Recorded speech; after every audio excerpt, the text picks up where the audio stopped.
যার মা বোন আছে তারা কখনোই এইভাবে কোনো অবস্থাতেই কারো গায়ে, কোনো মেয়েদের গায়ে, অ্যাটলিস্ট আমাদের মারতি ভাই, আমাদের তো মারছিস, আমরা তো তোদের মারি নাই, কিন্তু মেয়েদের গায়ে কেন হাত তুললি?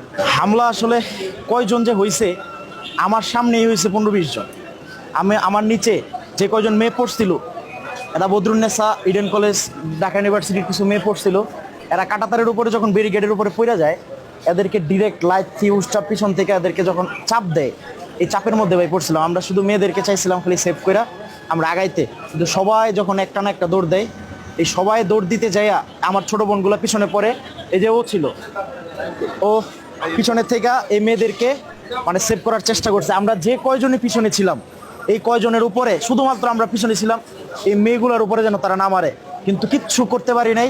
মেয়েদের পিছনে মানে মেয়েদের পেটে পিছনে এমনভাবে এরা লাথি উষ্টা দিছে রে ভাই, যার মা বোন আছে তারা কখনোই এইভাবে কোনো অবস্থাতেই কারো গায়ে, কোনো মেয়েদের গায়ে, অ্যাটলিস্ট আমাদের মারতি ভাই, আমাদের তো মারছিস, আমরা তো তোদের মারি নাই, কিন্তু মেয়েদের গায়ে কেন হাত তুললি? তারা বড় বড় লাঠি সোটা নিয়ে, তাদের হাতে যে কি ছিল ওটা দেখার মতো, শুধু দেখছি বড় বড় লাঠি সোটা, বড় বড় রড নিয়ে ছিল।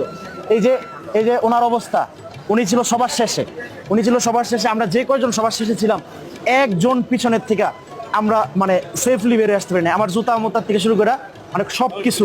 আমার সবচেয়ে বড় কথা হলো ভাই, মেয়েদেরকে এমনভাবে মারছে, মেয়েদের মাথার পিছন থেকে রক্ত বেরোইতে ঢাকা মেডিকেলগুলোতে। আমার তো প্রথমে ঢাকা মেডিকেলে নিচ্ছিল, ঢাকা মেডিকেলে ভাই অক্সিজেন দেয় নাই, তাদের অক্সিজেন জানি না আমি কাজ করতে।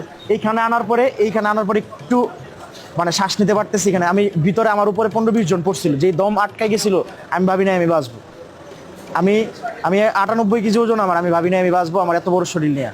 এই যে এরকম আমরা কয়েকজন পিছনে যারা আমরা ছিলাম, প্রত্যেকের অবস্থা, প্রত্যেকের শ্বাস নিঃশ্বাস একেবারেই বন্ধ করে রাখছে। এরকম ভাবে তারা চাপ দিছে। এইভাবে আমার মনে হয় না ভাই এইভাবে আসলে সাধারণ শিক্ষার্থীদের দমাইতে পারবে। এইবার অনেক হামলা করছে, তো এবার সারা দেশের মানুষের কাছে বিচার দেই।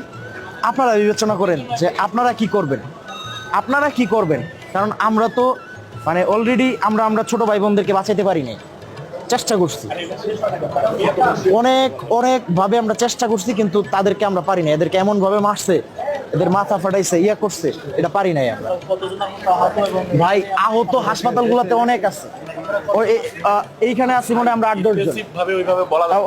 ওনার সাথে একটু কথা। এই যে দেখেন মানে এরা এমন ভাবে মারছে, অনেক সময় অনেক জায়গায় চিহ্ন রাখে নাই।